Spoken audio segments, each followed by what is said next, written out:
جو شخص یہ گمان کرتا ہو کہ اللہ اس کو دنیا اور آخرت میں مدد نہیں دے گا تو اس کو چاہیے کہ اوپر کی طرف یعنی اپنے گھر کی چھت میں ایک رسی باندھے، پھر اس سے اپنا گلا گھونٹ لے، پھر دیکھے کہ آیا یہ تدبیر اس کے غصے کو دور کر دیتی ہے۔ اور اسی طرح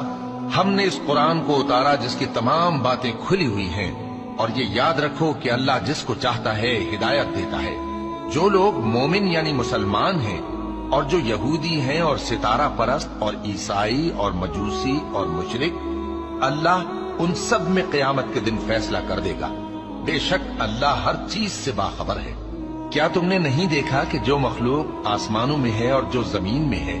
اور سورج اور چاند اور ستارے اور پہاڑ اور درخت اور چوپائے اور بہت سے انسان اللہ کو سجدہ کرتے ہیں، اور بہت سے ایسے ہیں جن پر عذاب ثابت ہو چکا ہے، اور جس شخص کو اللہ ذلیل کرے اس کو کوئی